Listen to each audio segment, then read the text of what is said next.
Salut à tous et à toutes, on se retrouve pour une nouvelle vidéo, un nouvel épisode en mode pro cycliste. Et du coup dans cet épisode, qu'est-ce qu'on va faire avec notre coureur? Et du coup dans cette vidéo on fera le tour de l'Algarve en intégralité, on fera donc les 5 étapes. Ensuite on ira faire notre première course sur le tour de la saison, c'est-à-dire l'Estrade Bianche. Et on poursuivra l'Estrade Bianche par une nouvelle course sur le tour Paris-Nice, qu'on fera également en intégralité. Un Paris-Nice où on essaiera d'aller chercher le meilleur résultat avec notre coureur. Déjà si on passe au niveau 28 avec notre coureur, on aura une progression des caractéristiques et on aura du coup des meilleurs stats pour Paris-Nice, et on va se retrouver du coup directement au départ de cette première étape de ce tour de l'Algarve, un tour de l'Algarve qu'on va essayer évidemment de remporter avec notre coureur. Et du coup on se retrouve au départ de ce tour de l'Algarve avec notre coureur. On a pour objectif initial sur ce tour de l'Algarve de terminer dans le top 5 au classement général final. On va donc essayer de réaliser cet objectif et on va se retrouver dans le final de cette étape si c'est rien passé d'important avant. Et du coup vu qu'il s'est rien passé sur cette étape, on se retrouve à moins de 5 km de l'arrivée. Avec notre coureur, on va replacer un peu la caméra. On va voir si on peut réaliser un gros résultat aujourd'hui avec notre coureur. Alors que pour l'instant, c'est les Jumbo-Visma qui sont en tête du peloton et qui sont emmenés par Florian Sénéchal. Florian Sénéchal qui est quand même allé à la Jumbo-Visma alors que de base dans le jeu et en IRL, il est à la Quick Step. En tout cas, Florian Sénéchal va emmener un train où figure son sprinter Decker. Je crois même que c'est lui, son sprinter, lui qui risque d'être favori aujourd'hui. Non, il y a Fabio Jakobsen. Ah non, ça va être Fabio Jakobsen qui va s'imposer sur cette étape. Je croyais que c'était Decker le favori. Mais non, c'est Jakobsen, et c'est Jakobsen en tant que favori qui s'impose sur cette première étape du Tour de l'Algarve. Il s'impose devant David Decker et Arnaud Démare. Brickman va chercher la 4ème place, Ryan Gibbons la 5ème. On réalise quand même une belle 16ème place avec notre coureur sur cette première étape. Par contre le plateau des sprinters sur ce Tour de l'Algarve est quand même assez important. On va maintenant se retrouver directement pour la deuxième étape qui, je crois, sera une étape de montagne et donc pas pour les sprinters. Et du coup on se retrouve maintenant au départ de la deuxième étape de ce Tour de l'Algarve. On se tape un +5 avec notre coureur. On est obligé d'aller chercher une victoire d'étape sur cette étape. En tout cas on a chopé un beau +5. On va essayer de réaliser le meilleur résultat possible. On a pour objectif de terminer dans le top 5 au classement général final. Faut qu'on sache qu'après cette étape, que quoi qu'il arrive, on finira forcément dans le top 5. Et du coup, on se retrouve maintenant au pied de cette montée avec Ressus Serrada, surtout avec notre coureur. Mais pour l'instant, ça va être Ressus Serrada qui va nous emmener avec Garcia dans la roue, Hugo Tomer dans la roue à Garcia et notre coureur dans la roue à Hugo Tomer. Clairement, on a mis en place notre train. On va essayer d'aller à fond dans cette montée. Une montée quand même assez compliquée. On aurait pu se retrouver au niveau du sprint intermédiaire pour aller chercher des secondes de bonif. Malheureusement, les sprinters ont joué le sprint inter et on a du coup pas pu aller chercher les secondes de bonif, évidemment. On a du coup évidemment pas fait le sprint et on va maintenant essayer de faire cette montée à fond. Notre +5 va nous être avantageux dans ce montée et on va du coup essayer d'imposer un gros tempo avec nos différents coéquipiers. Il reste maintenant encore 10 km dans ce col. Par exemple, à peu près tous nos coureurs ont été distancés. Il reste plus que Brickman qui est en bonne forme. Il reste Carvalho également, mais ils sont en forme de ouf, hein. Mais de base c'est des sprinters, du coup quand même le peloton impose quand même un bon rythme depuis le début de l'étape pour qu'il y ait autant de coureurs qui soient pas au mieux niveau barre d'énergie. En tout cas maintenant ça va être à notre autre coéquipier Hugo Tomer de prendre le relais, alors que devant depuis tout à l'heure c'est l'EIF qui roule sûrement pour Esteban Chavez. Ouais, on arrive maintenant dans les 5 derniers kilomètres de ce col. Les 5 derniers kilomètres qui, je crois, sont les kilomètres les plus durs. En tout cas là c'est qui? C'est Dina qui a décidé d'accélérer. Oh là là, Dina qui a décidé d'accélérer, sa barre n'est pas au mieux. Ah mais nous, non, mais qu'est-ce qui se passe? Oh, j'ai dû mettre le faufilement pour me détacher de ce truc. En tout cas, on va maintenant imposer un gros tempo avec notre coureur, alors qu'Aldemar Reyes a également accéléré. Il est suivi directement par Matteo Jorgensen. C'était pas pour Richard Carapaz. Non, pardon, c'était pas pour Esteban Chavez que ça roulait, mais c'était pour Matteo Jorgensen, pardon. Alors que là, maintenant, c'est Sepkus qui a décidé d'accélérer. Oh là, Sepkus qui a plus de barre qui a décidé d'accélérer. Oh, nous, il nous en reste pas mal. Nous, il nous en reste pas mal. Il y en a pas mal qui ont décidé d'accélérer. Maintenant, c'est nous. Maintenant, c'est nous qui compterons. On contre tous ceux qui ont décidé d'accélérer depuis tout à l'heure. Oh là là, on va voir si cette fin de montée peut nous réussir. En tout cas, derrière, ils ont l'air un peu en difficulté. Ou est-ce que Lucas Hamilton, même Lucas Hamilton est cuit. Matteo Jorgensen est complètement cuit également. Faut qu'on tue ce Tour d'Algarve. Faut qu'on tue ce Tour d'Algarve et qu'on allait s'imposer largement. Même Maximian Charman peut pas aller nous chercher, pardon. Et oui, on va tuer ce Tour d'Algarve dès sa première étape. On va pas le tuer, en tout cas on va prendre un avantage dès la deuxième étape de ce Tour d'Algarve, où on s'impose devant Anton Charming et Maximian Charman. John Anderson Rodriguez va chercher la 4ème place, Lucas Hamilton la 5ème. En tout cas on avait objectif de terminer dans le top 5 au classement général final sur ce Tour d'Algarve, et dès cette deuxième étape on montre qu'on fait partie des favoris sur ce Tour d'Algarve. Surtout le +5 sur cette deuxième étape nous aura énormément aidé pour la montée finale. On va maintenant se retrouver directement pour la troisième étape de ce Tour d'Algarve. Et du coup on est maintenant au départ avec notre coureur pour cette troisième étape qui sera un contre-la-montre. On a objectif sur cette troisième étape de terminer dans le top 30, on va du coup essayer de réaliser l'objectif. Et du coup on se retrouve maintenant directement au premier temps intermédiaire avec notre coureur, on va voir à combien on va être au premier temps et on est pour l'instant 57ème à 26 secondes, c'est-à-dire assez loin de l'objectif du jour de réaliser un top 30. Ah mais j'ai oublié de faire le deuxième temps intermédiaire, en tout cas on était 36ème à 36 secondes et là maintenant on va faire jusqu'à l'arrivée à fond. Maintenant on va faire jusqu'à l'arrivée à fond, on va voir s'il va nous en rester un peu. L'arrivée a l'air en plutôt descente. En tout cas il nous reste encore 2 km avec notre coureur. Oh là là, on était 36ème à 36 secondes au dernier intermédiaire. Est-ce qu'on aura repris un peu de temps? Est-ce qu'on aura repris des places, surtout vu qu'on avait objectif de terminer dans le top 30? Et oui, on est 28ème, on réalise donc l'objectif de terminer dans le top 30. Une étape où c'est Juan Denis qui s'est imposé devant Julien Lafilippe et Lucas Hamilton. On est du coup maintenant 3ème au classement général à 20 secondes de Maximilian Schachmann. Après cette troisième étape, malheureusement on a perdu quelques places et du coup avec ce chrono on empoche donc 11 points et on n'est plus qu'à 3 points maintenant du niveau 28. On va maintenant se retrouver au départ de la quatrième étape de ce Tour d'Algarve. Et du coup maintenant on est au départ de la quatrième étape de ce Tour d'Algarve. On a toujours l'objectif initial de terminer dans le top 5 au classement général final. On va se retrouver dans le final de cette quatrième étape vu qu'on n'aura pas grand chose à jouer vu que c'est une étape de plaine. Et du coup on se retrouve maintenant un peu moins de 5 km de l'arrivée avec notre coureur, c'est Carvalho qui va nous emmener pour ce sprint final. Oui Birkman qui est assez bien placé. J'essaie de le mettre dans la roue Birkman pour qu'il soit bien lancé. En tout cas c'est Carvalho qui va nous lancer. Oh là là, Carvalho, on va le faire lancer le sprint au grand Carvalho. Maintenant ça va être nous qui allons lancer après Carvalho. Voilà, maintenant ça va être nous. Et on va également faire lancer notre coéquipier Birkman. Oh là là, Birkman. Ah non, Birkman qui est pas aussi fort qu'on pouvait le penser. C'est qui va s'imposer? Et c'est Fabio Jakobsen qui va s'imposer encore une fois sur cette quatrième étape du Tour d'Algarve. Après avoir remporté la première étape sur ce Tour d'Algarve, il remporte la quatrième devant Ryan Gibbons et Arnaud Démare. Soto va chercher la quatrième place, cinquième place pour Sam Bennett. Du coup, notre coéquipier Birkman ne va chercher que la 12e place. Nous, on ne fait que 14e avec notre coureur sur cette quatrième étape. On va maintenant se retrouver pour la cinquième et dernière étape de ce Tour d'Algarve où on va essayer de prendre la tête au classement général avec notre coureur. Et du coup maintenant on est au départ de la cinquième et dernière étape de ce Tour d'Algarve. On est en forme normale aujourd'hui avec notre coureur. On est en forme 0. On a pour objectif toujours de terminer dans le top 5 au classement général final. On est pour l'instant 3ème à 20 secondes. Et on va essayer sur cette étape de prendre la première place qui est pour l'instant pour Maximilian Schachmann. Et du coup on se retrouve maintenant à 5 km 500 de l'arrivée sur cette étape. Une étape qui va arriver au sommet d'une petite côte là. Une côte qui va faire je pense 2-3 km avec une arrivée à Mayao. On va voir si avec notre coureur on peut reprendre du temps par rapport à Maximilian Schachmann pour prendre la tête au niveau du classement général final. On a 20 secondes à reprendre à Maximilian Schachmann. Là on va attaquer la montée. On va voir la forme -5 pour Maximilian Schachmann. On est obligé de lui reprendre Mastan. Aujourd'hui. En tout cas, on va se mettre en position 85. On va se mettre en effort curseur, 85.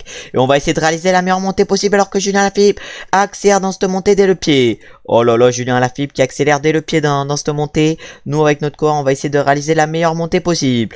Oh là là, Maximilian Schachmann, qui est pas mal costaud. Par exemple, son -5 doit lui faire très mal aujourd'hui. On a clairement une opportunité de remporter ce Tour d'Algarve. Oh là là, on avait clairement une opportunité d'emporter ce Tour d'Algarve. Est-ce qu'on va le faire? On va voir ça, on lance. On a lancé. Ah, on a Sepkes face à nous. Est-ce qu'on peut aller s'imposer sur ce Tour d'Algarve? Oh là là, on va s'imposer en tout cas sur cette cinquième et dernière étape. Mais est-ce qu'on va remporter le général? En tout cas, on s'impose devant Sepkes, Armand Nouk, Lucas Hamilton et Javier Romo. Julien Lafilippe qui avait réalisé un bon début de montée ne finit que 10ème, le champion du monde. On va voir si on reprend plus que les bonifs sur cette étape à Maximilian Schachmann.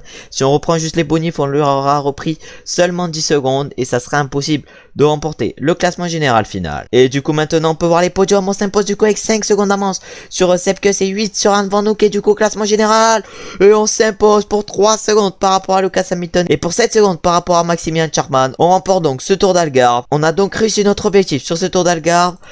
Ensuite, au niveau du classement par points, on s'impose également pour seulement 2 points par rapport à Fabio Jakobsen. Et pour finir, au classement des jeunes, on s'impose également pour 43 secondes par rapport à Antonio Tiberi. Je crois qu'on réalise donc la suprématie sur ce Tour d'Algarve. Mais on ne réalise quand même pas la suprématie vu qu'au classement de la montagne, on ne finit que 2ème à 9 points du premier Sergio Regueiro. Et du coup, on remporte donc 87 points avec ce Tour d'Algarve et on passe donc au niveau 28. On va donc avoir une amélioration des caractéristiques et on va maintenant se retrouver pour voir quelles caractéristiques je vais décider d'améliorer avec ce niveau. C'est bon, j'ai décidé ce que j'allais améliorer pour ce niveau. J'ai décidé d'aller améliorer en course par étapes, ce qui nous fera donc 78 montagnes, 74 chrono, 75 endurance, mais également un 75 récup. Et du coup, le point de compétence, on va le mettre en quoi? Le point de compétence, on va le mettre en technique. Et on va se retrouver maintenant directement pour l'Estrade Bianche. Et du coup, on se retrouve au départ de cette Estrade avec un +5. Oh là là, ça carie. On avait fini 3ème de l'Estrade la saison dernière derrière Matej Moric et Tadej Pogacar. On va essayer de faire mieux cette saison.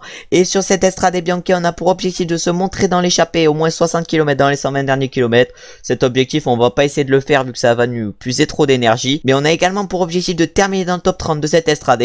Cet objectif, on va essayer de le réussir et on va se retrouver une fois que la course se décante. Et du coup, on se retrouve maintenant à 53 km de l'arrivée avec notre coureur. On n'est plus que 52 dans ce groupe. Ça a un peu pété pour l'instant sur cette Estrade Bianche, mais je pense que ça peut encore plus péter. En tout cas, nous on décide d'accélérer avec notre coureur. On a encore presque toute notre barre.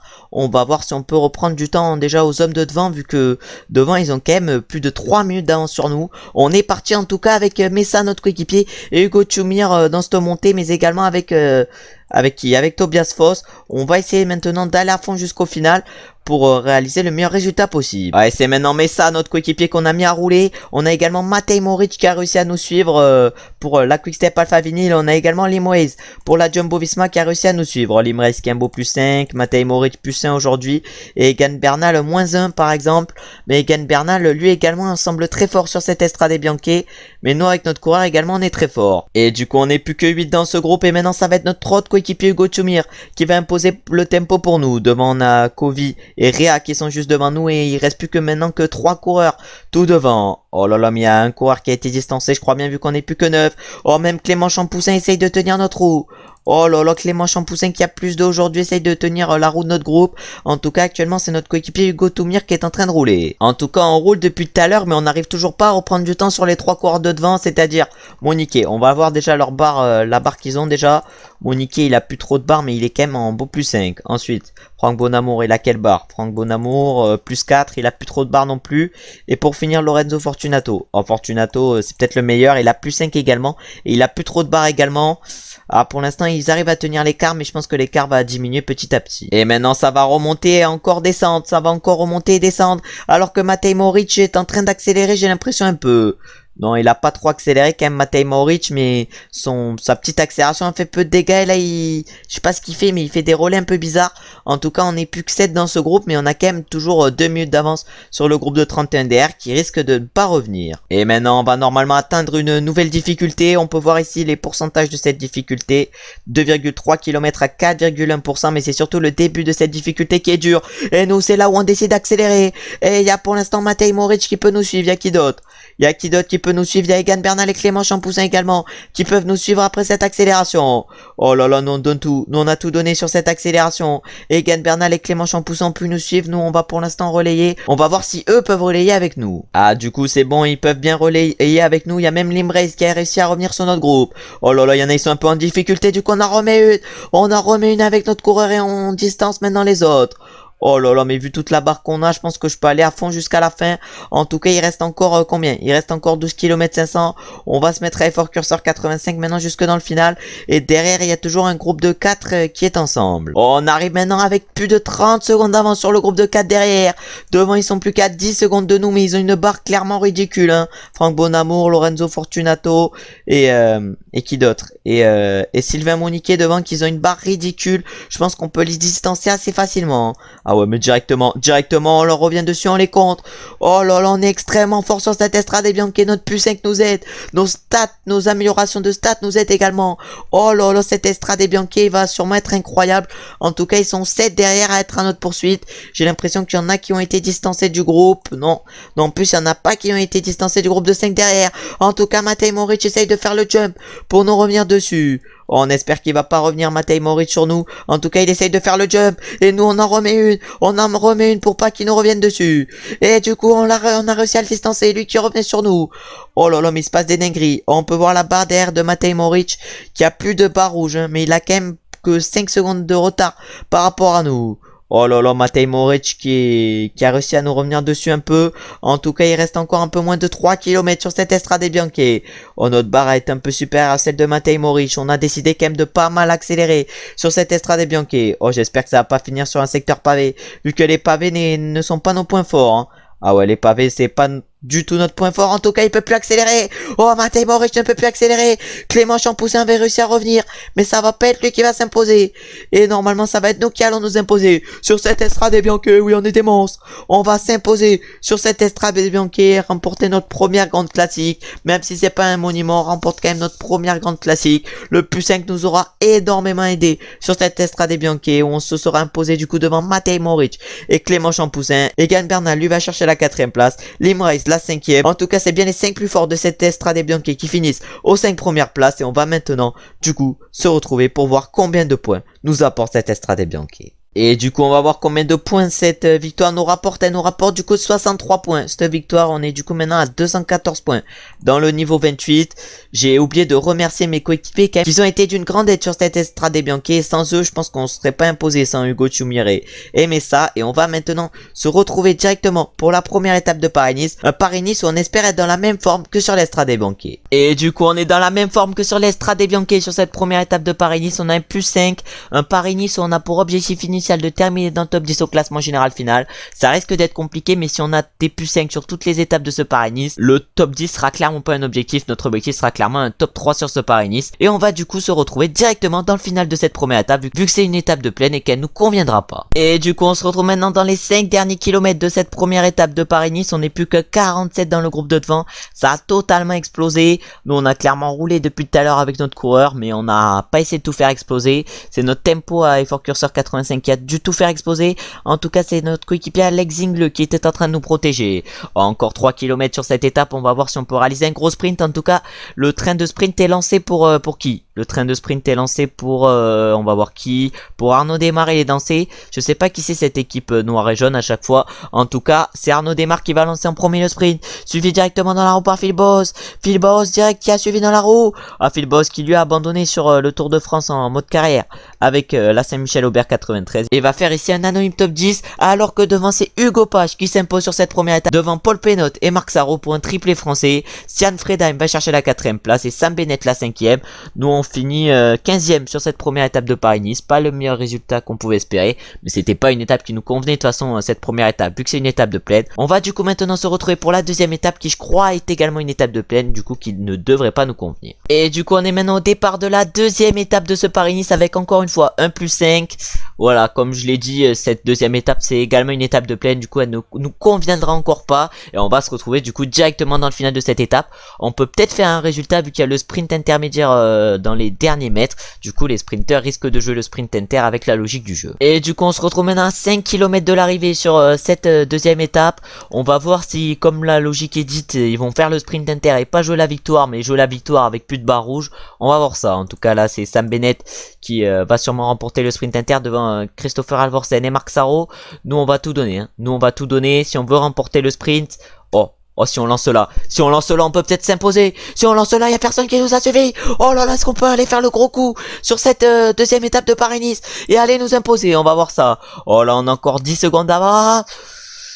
Et oui, ils nous reviendront pas dessus. Ils nous reviendront pas dessus, on est monstre. Ils nous reviendront pas dessus. On s'impose du coup sur cette deuxième étape avec notre coureur. Une deuxième étape où il y a eu un quadruplé français vu qu'on s'impose devant notre coéquipier Brian Cocard. Et Florian Sénéchal va chercher la 3ème place. Warren Barguil la 4ème et Arnaud Delis la 5ème. En tout cas, on réalise un très bel exploit avec notre coureur en allant chercher cette deuxième étape. On va maintenant se retrouver directement pour la 3ème étape de ce Paris-Nice. Et du coup, sur cette 3ème étape, on a encore plus 5. Ça fait clairement plaisir. On espère avoir plus 5 également sur les étapes qui nous conviendront plus comme la 4ème étape. En tout cas on va se retrouver maintenant directement dans le final de cette 3ème étape, une étape qui ne nous conviendra pas trop. Et du coup on se retrouve maintenant à 5 km de l'arrivée sur cette 3ème étape de Paris-Nice, une étape de plaine qui risque de pas nous correspondre. En tout cas pour l'instant c'est Julien Lafilippe qui est en train d'amener le peloton sur cette étape. Oh, il va sûrement emmener le peloton pour son coéquipier Fabio Jakobsen. En tout cas nous on va essayer de se replacer un peu actuellement avec notre coureur en vue du sprint. Oh là là, on arrive à se replacer petit à petit avec notre coureur. On a toujours le faufilement qui est effectif. Oh là, du coup, on lance à plus de 1 km de l'arrivée, à plus de 1 km 400 de l'arrivée. Bon, on va pas jouer un gros résultat devant, mais c'est qui va s'imposer? Et du coup, Julien n'aura roulé pour rien, c'est Hugo Page qui va aller chercher cette troisième étape, deuxième victoire pour lui, je crois bien sur ce Paris-Nice. En tout cas, il s'impose devant Giacomo Nuzzolo et Arnaud Démare. Restrepo va chercher la quatrième place, Paul Penut la cinquième. Notre coéquipier Brian Coca réalise une belle septième place. Et nous, comme sur la première étape de ce Paris-Nice, on réalise une 15e place. On va maintenant se retrouver pour la quatrième étape de ce Paris-Nice qui risque de nous convenir un peu plus vu que ça sera une étape, je crois bien, vallonnée. Et du coup, on est maintenant au départ de cette quatrième étape et on a encore un +5 sur cette quatrième étape avec notre coureur. Oh, la forme est clairement au rendez-vous sur ce Paris-Nice où on a pour objectif de terminer dans le top 10 au classement général final. Et si on garde cette forme jusqu'à la fin du Paris-Nice et surtout ses notes, je pense qu'on peut aller chercher quelque chose. Et du coup, on se retrouve maintenant dans la côte de Saint-Michel-sur-Rhône, en seconde catégorie. Dans ce final de cette quatrième étape, pour l'instant, il s'est pas passé grand-chose. Nous, on a Effort Curseur 85 dans cette côte avec notre coureur et on essaye de faire péter ce peloton. Encore 500 mètres dans ce côte, c'est Louis Louvet qui est en train de nous protéger. Bon, on a réussi à faire péter 5 coureurs dans cette côte, c'est pas énorme. Et maintenant, du coup, on va voir si ça continue à péter ou pas. Alors, on est maintenant dans la côte de seconde catégorie, ça accélère bien devant. C'est qui? C'est Julien Lafilippe qui a accéléré avec qui? Avec Charming. Oh là là, Julien Lafilippe, Charming et qui est le dernier coureur à avoir accéléré. Devant Julien Lafilippe, Charming et Romain Grégoire qui ont décidé d'accélérer. Romain Grégoire qui est à l'AIF, maintenant notre ancien coéquipier la saison dernière, avec la Saint-Michel qui est maintenant à l'AIF. Et nous, du coup, on a un Effort Curseur 85 et on va essayer de se replacer dans ce peloton. Et du coup, maintenant, il nous reste plus que 4 km, on n'est plus que 60 dans ce groupe. Nous, on est assez bien encore avec notre coureur à un peu moins de 3-4 km de l'arrivée. On a Fabio Jakobsen dans notre roue, Fabio Jakobsen qui aura quand même bien tenu sur cette étape. C'est surtout Hugo Page qui aura extrêmement bien tenu avec son +5, vu toute la barre qui lui reste encore. Hein. Il large plus de barres que nous, alors que nous on a quand même des stats larges meilleures en vallon et en montagne que Hugo Hull, en tout cas ça va, que Hugo Page pardon. En tout cas ça va sûrement être lui qui va s'imposer. Oui, c'est Hugo Page qui s'impose sur cette quatrième étape de Paris-Nice. Belle victoire pour lui et largement méritée. Il s'impose devant Arnaud Delis et nous on va chercher une très belle troisième place avec notre coureur sur cette quatrième étape. Kasper Asgreen va chercher la quatrième place et Mats Pedersen la cinquième. Après on peut retrouver par exemple Gaudu à la sixième place et Julien Lafilippe à la septième. Du coup avec cette troisième place sur cette quatrième étape, on va peut-être se replacer à la deuxième place au classement général, toujours derrière Hugo Page, qui va augmenter sûrement son avance avec cette victoire sur cette quatrième étape. Et maintenant, du coup, on va se retrouver pour le chrono de la cinquième étape, au départ de notre coureur. Et du coup, on va maintenant arriver au départ avec notre coureur sur ce contre-la-montre de la cinquième étape, un contre-la-montre de 25,8 km. Et on a encore un +5 sur ce chrono, c'est pour ça qu'on doit réaliser un gros chrono. On va se retrouver directement au premier intermédiaire avec notre 80 chrono. Et du coup, on arrive avec notre coureur au premier intermédiaire. On va signer pour l'instant le 45e temps au premier inter. Pour l'instant on n'est pas extrêmement bien parti sur ce chrono. Et maintenant on va arriver avec notre coureur au deuxième inter et on est pour l'instant 33e à 48 secondes. Ah, pour l'instant notre chrono est pas trop réussi, il reste encore 10 km. On va voir si ça peut s'améliorer jusque dans le final. Et du coup maintenant il reste plus que 900 mètres sur ce chrono. On va voir si je peux réaliser un gros chrono avec mon coureur. En tout cas on va bientôt arriver sur la ligne.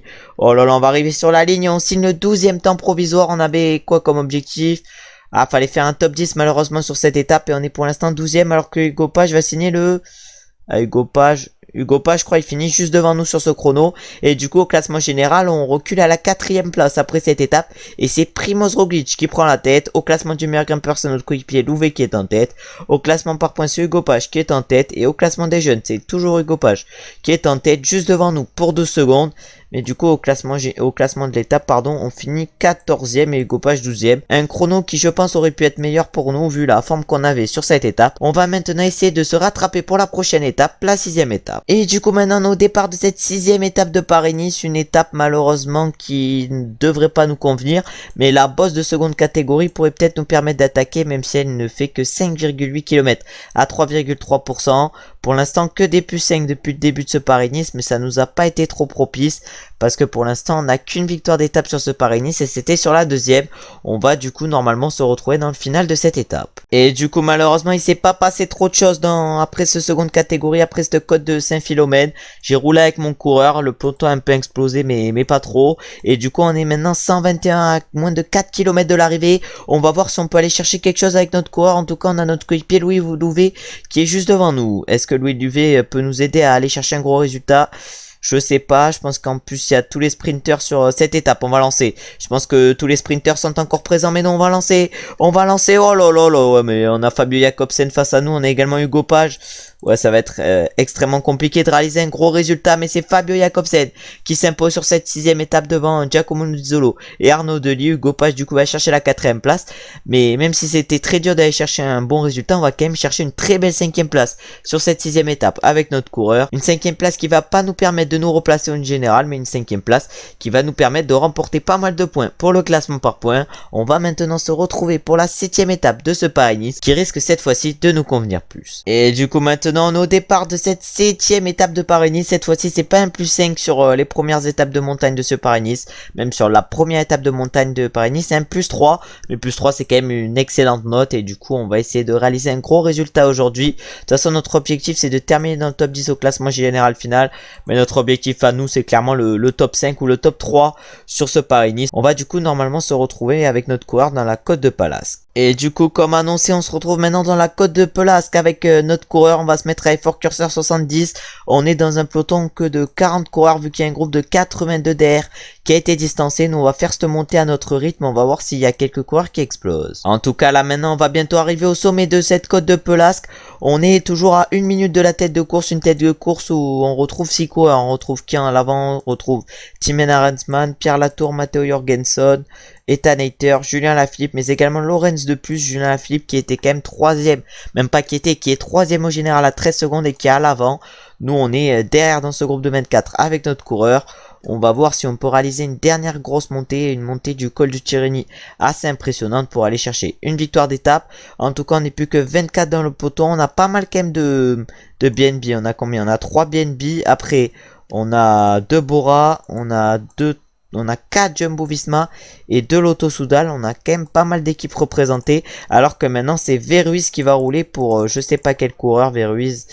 Ah non, Verruiz je sais pas du tout pour quel coureur. Pour Primoz Roglic il va rouler. Mais je sais même pas c'est quelle équipe. Hein. Avec ce maillot là, la LCL, quelle équipe c'est? Quelle équipe c'est le groupe Eto. C'est une équipe française. Oh, Warren Barguil il est là-bas. Il y a Thibaut Pinot. Ah ouais, très belle équipe quand même. Avec Barguil, Pinot, Turgis. Oh là là, oh, l'équipe de fou. L'équipe, elle est vraiment impressionnante quand même. Oh, encore 10 km avant le sommet, on n'est plus que 17 dans ce groupe. Ça a pas mal explosé dans le peloton. Et c'est Ben O'Connor qui est en train d'amener ce groupe. Ben O'Connor qui roule actuellement sûrement pour David Gaudu. Oh là là, mais nous on a dépassé Ben O'Connor. Est-ce qu'il y en a, ils sont pas capables de suivre? Oliman, ouais, Oliman il est encore bien, ça va pas être nous qui allons rouler avec notre coureur. Hein. Nous avec notre coureur on n'a pas grand chose à jouer, on va clairement pas rouler. En tout cas maintenant à 8 km 500 du sommet c'est Arnd Van Hoek. Arnd Van Hoek qui en a mis une petite. Oh là là, Arnd Van Hoek qui en a mis une petite. On est maintenant 23 à l'avant et c'est Ben O'Connor qui prend encore une fois le relais. Sûrement pour son leader David Gaudu. Et là il y en a un qui vient de craquer, c'est Alexei Luchenko qui vient de craquer. On a également Jacquet qui vient de craquer. On n'est plus que 19 dans ce peloton, ça craque un par l'arrière. Oh là là, Arnd Van Hoek qui vient d'accélérer avec qui? Avec qui Arnd Van Hoek qui vient d'accélérer? Il vient d'accélérer avec Primoz Roglic. Tu vois, ils semblent très forts les deux. Nous on tient pour l'instant le rythme des Jumbo Visma où David Gaudu et Jonas Vingegaard sont cuits. Il ne reste plus que Ben O'Connor qui a encore une belle barre. Oh là là, et Primoz Roglic a réussi à s'isoler seul à l'avant. Nous on suit encore les roues des Jumbo Visma. On va attaquer, on va en mettre une. Le rythme de Jumbo Visma il est pas encore assez bon. Du coup nous on va attaquer. Nous on va attaquer avec notre coureur. Il y a personne qui peut nous suivre, je sais pas. Si non, il y a personne qui nous suit. Il y a personne qui nous suit. On va se mettre à Effort Curseur 78 et on va essayer d'aller comme ça jusqu'au sommet. Il nous reste encore 3 km. Ah du coup il nous reste encore 2 km 200 maintenant. On a près de 1 minute de retard par rapport à Primoz Roglic. On devrait par contre revenir sur Arnd Van Hoek. Là on va se mettre à Effort Curseur 85 puisque je pense que je peux tenir à Effort Curseur 85 jusqu'au sommet. On a maintenant 40 secondes de retard par rapport à Primoz Roglic. Ah, Primoz Roglic, il est cuit quand même. Primoz Roglic, on n'est plus qu'à 25 secondes de lui, il est cuit. Est-ce qu'on peut aller chercher Primoz Roglic aujourd'hui sur cette étape? Ah, je sais pas du tout, mais il y a peut-être moyen que si. Il y a peut-être moyen qu'on puisse aller chercher Primoz. Est-ce que la victoire, on peut aller la chercher aujourd'hui? Oh oui, eh oui, on va aller s'imposer, j'ai l'impression. Eh oui, on va aller s'imposer au col du Tirreni, on aura très bien géré. Et on va s'imposer avec notre coureur sur cette 7ème étape de Paris-Nice. C'est du coup notre deuxième victoire d'étape sur ce Paris-Nice. Notre plus 3 nous aura pas mal aidé aujourd'hui. On s'impose du coup devant Primoz Roglic et Armband Nook. Ben O'Connor va chercher une belle 4ème place et après de 1 minute 50 on retrouve David Gaudu et Jonas Vingegaard qui viennent compléter les belles positions des Jumbo-Visma qui font donc 4, 5, 6. Et on a également Lenny Martinez pour la G2R Citroën qui réalise une belle 7ème place. On va maintenant du coup aller voir les podiums après cette 7ème étape pour voir si on se replace un peu au niveau du classement général. Et du coup on peut voir que c'est nous qui nous sommes imposés sur cette étape avec 11 secondes d'avance sur Primoz Roglic et 47 sur Armband Nook. Et après voilà, les Jumbo-Visma ont fini à 1 minute 14 pour O'Connor, une 42 pour Gaudu et Vingegaard. Et derrière c'est à 3 minutes 20 pour Marc Soler 10ème. Au niveau du classement général du coup avec cette victoire on revient à seulement 5 secondes de Primoz Roglic. Armband Nook complète pour l'instant le podium, il a 1 minute 55. Ensuite au niveau du classement du meilleur grimpeur on prend donc la tête à notre coéquipier Louis Lové. Ensuite au classement par points c'est toujours Hugo Page qui est en tête, on n'est plus qu'à 8 points de lui. Et pour finir au classement des jeunes c'est nous qui prenons la tête avec 4 minutes 35 d'avance sur Lenny Martinez. On va maintenant se retrouver pour la 8ème et dernière étape de ce Paris-Nice. Du coup maintenant on est au départ de cette 8ème et dernière étape de ce Paris-Nice et on retrouve un plus 5 pour cette 8ème et dernière étape. On va voir si on peut remporter ce Paris-Nice avec cette 8ème étape vu qu'on est qu'à 5 secondes du premier Primoz Roglic. On fait rouler nos coéquipiers depuis tout à l'heure et du coup on n'est plus que 57 dans ce groupe. On fait rouler nos coéquipiers pour faire péter les coéquipiers à Primoz Roglic. Pour l'instant il reste je pense à peu près toute l'équipe à Roglic encore. En tout cas nous on va essayer d'aller chercher maintenant les secondes des bonifications du sprint inter. Déjà si on arrive à passer par exemple à la 2ème position, à la 3ème position, ça nous ferait gagner 2 secondes ou 1 seconde. On serait maintenant plus qu'à 3-4 secondes de Roglic. Et du coup là on va bientôt arriver au sprint inter avec notre coureur. On va essayer d'aller chercher 1 seconde de bonif, ce qui nous mettrait à plus que 4 secondes de Primoz Roglic. À 4 secondes ça serait pas grand chose. Ah ouais mais il y a Hugo Page qui fait le sprint. Mais allez, mais c'est frauduleux. Du coup on peut même pas reprendre du temps on peut même pas reprendre des secondes de bonif à Primoz Roglic. En plus il reste maintenant plus de 30 km, on va pas attaquer encore, on attaquera un peu plus tard dans le prochain col. Et du coup maintenant on se retrouve dans cette montée, ce première catégorie de un peu moins de, où il reste un peu moins pardon de 4 km, le col des 4 chemins. Pour l'instant c'est notre coéquipier Louis Louvet qui est en train de nous emmener. Oh, notre coéquipier qui est en train de nous emmener, on a également David Gaudu dans notre roue. Après on a Ben O'Connor également qui a l'air plutôt bien placé, mais où est le maillot jaune? Ah, Primoz Roglic il est là, Primoz Roglic il est là, il a encore toute sa barre. Et là maintenant du coup c'est les Jumbo-Visma qui prennent le relais. Oh là là, Jonas Vingegaard qui a pris le relais à notre coéquipier Louis Louvet. On n'est plus que 56 dans ce peloton. Oh, ça a pas mal explosé dans cette montée. Ah ouais mais là ça explose petit à petit. Je pense qu'au sommet on va pas être 56, ça c'est sûr que non. Ah non, voilà on est déjà plus que 53 déjà. Mais je pense que là bientôt on sera plus même plus 53. En tout cas nous on tente une accélération, est-ce qu'il y en a qui nous suivent? Oh, il y a personne qui nous suit, on est parti. On est parti, il y a Primoz Roglic qui essaye de nous revenir dessus derrière. Oh là là, il y a Primoz Roglic qui va sûrement essayer de faire la différence dans cette descente. Est-ce qu'on met la position de descente acrobatique? On a plus de chances de chuter. Mais putain, mais pourquoi il chute? Mais j'ai pas mis la... Oh putain, j'ai pas mis la descente acrobatique et on chute. Oh là là, mais non, mais putain, c'est la dép, c'est la dép. Oh, mais là, on peut être qu'en dépression. On était à combien au classement général? Oh, ça va, on avait une 40 d'avance, mais ça fout trop le seum. On aurait peut-être pu remporter l'étape aujourd'hui et on va même pas faire un top 30, mais allez, ça fout le seum. Et devant du coup c'est Ben O'Connor qui s'impose sur cette 8ème et dernière étape de Paris-Nice devant David Gaudu et Lenny Martinez. Hugo Page est allé chercher la 4ème place, Lutsenko la 5ème, et du coup avec cette chute on ne fait que 52ème pour cette dernière étape de la vidéo. On va du coup maintenant se retrouver pour aller voir les podiums de ce Paris-Nice. Et du coup on peut voir les podiums de cette 8ème et dernière étape où Ben O'Connor s'est donc imposé devant David Gaudu pour un doublé Jumbo-Visma, et c'est Lenny Martinez qui allait compléter ce podium avec sa 3ème place. Hugo Page est également allé chercher une belle 4ème place. Ensuite au niveau du classement général du coup c'est Roglic qui s'impose pour 1 minute 35 par rapport à nous, vu qu'on a perdu énormément de temps, vu qu'on a chuté dans la descente alors qu'on était plus qu'à 5 secondes de Roglic au général. Je pense qu'on aurait pu le remporter ce Paris-Nice. Et du coup c'est Armband Nook qui complète le podium de ce Paris-Nice, et Ben O'Connor va chercher la 4ème place, Vingegaard la 5ème et David Gaudu la 6ème pour les Jumbo-Visma. Ensuite au classement du meilleur grimpeur c'est nous là qui le remportons avec nos 36 points. Au classement par points, pardon, c'est Hugo Page qui l'emporte pour 27 points par rapport à notre coureur. Et au classement des jeunes, on s'impose avec 3 minutes 03 d'avance sur Lenny Martinez. Malheureusement, notre chute dans la dernière descente de ce Paris-Nice nous aura empêché de le remporter. Et du coup, on finit deuxième au général. Et on empoche donc 68 points sur ce Paris-Nice, ce qui va nous permettre de passer au niveau 29. Et du coup, on va mettre nos points de compétence, on va le mettre où? Et du coup, on va mettre notre point de compétence en volonté. Dans la prochaine vidéo, on ira donc faire notre premier monument de cette saison avec Milan-San Remo. On poursuivra également avec le Tour de Catalogne et le Tour du Pays Basque. En tout cas, merci d'avoir regardé la vidéo jusqu'à la fin. J'espère qu'elle vous aura plu. Si elle vous a plu, likez, commentez, abonnez-vous, mais également partagez. Ça me fait plaisir et ça fait avancer la chaîne. Et du coup, maintenant, on se retrouve dès samedi pour le mode carrière et la suite et fin du Tour de France. Et on se retrouve mercredi prochain pour notre premier monument de la saison avec Milan-San Remo dans ce mode pro cycliste. Ciao, ciao, ciao!